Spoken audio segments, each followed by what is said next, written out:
अंजू का बेटा सुनील एक लड़की को रोज़ रात को शहद चटाता और फिर बाद में उसे छत पर ले जाता। छत पर वह उस लड़की के साथ जो करता उसे सुनकर आपके होश उड़ जाएंगे। जिस दिन सुनील की शादी हुई थी और उसकी पत्नी सीमा बहू बनकर घर आई थी, तब से सीमा दिन ब दिन पतली होती जा रही थी।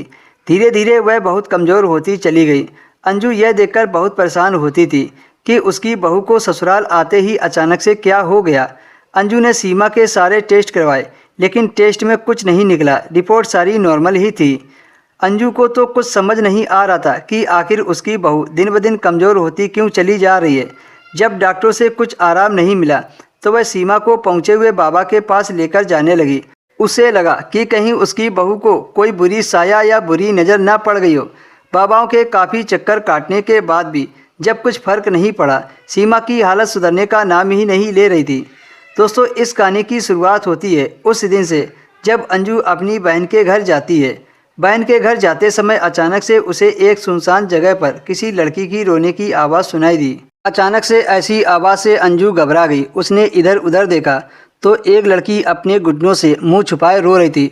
अंजू सोचने लगी कि आखिर यह सुनसान जगह पर अकेले क्या कर रही है। पहले तो अंजू ने सोचा कि कोई पागल होगी, लेकिन फिर वह हिम्मत करके उसके पास गई और उस लड़की से पूछा, बेटी तुम रो क्यों रही हो। तब उसने सारी बात अंजू को बता दी कि उसके पिता ने एक बूढ़े आदमी से मेरी शादी तय कर दी थी। मेरे लाख मना करने के बाद जब पिताजी नहीं माने तो मैं घर छोड़कर भाग आई। अब मेरा कोई सहारा नहीं है। अंजू को उस लड़की पर दया आ गई और वो उसे अपने घर ले आई। उस लड़की का नाम पुष्पा था। पुष्पा को देखकर अंजू का बेटा सुनील चौंक गया और उसने अपनी माँ से सवाल किया। अंजू ने सुनील को सारी बात बता दी और कहा कि फ़िलहाल अभी तो यह इसी घर में रहेगी। इतना सुनते ही सुनील के चेहरे पर गुस्सा के भाव उभर आए और अपने कमरे में चला गया। अंजू ने पुष्पा को अपने कमरे में बैठाया और सुनील के कमरे में चली गई, जहां सुनील अपने कमरे में गुस्से से चीखें उथल पुथल कर रहा था। अंजू जानती थी कि सुनील को लड़कियों से बहुत चिढ़ थी। अंजू ने सुनील को समझाया कि बेटा ऐसा क्यों कर रहे हो। अंजू की बात सुनकर सुनील ने कहा, माँ ये लड़की कौन है और इसे घर क्यों लेकर आई हो। अंजू ने बताया, बेसहारा लड़की थी, बेचारी पर बहुत जुल्म हुए हैं, इसका इस दुनिया में कोई नहीं है। सुनील ने कहा, आपको पता है ना कि आजकल कितने फ्रॉड हो रहे हैं, वैसे भी हमारे घर के हालात ठीक नहीं हैं।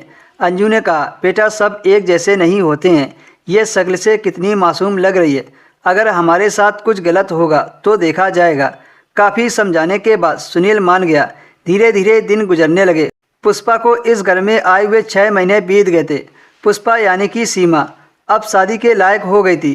एक दिन अंजू ने सुनील से सीमा की शादी के बारे में पूछा तो वह कहने लगा, सीमा की शादी। दोस्तों, इसके आगे की कहानी आपको नेक्स्ट वीडियो में सुनने को मिलेगी।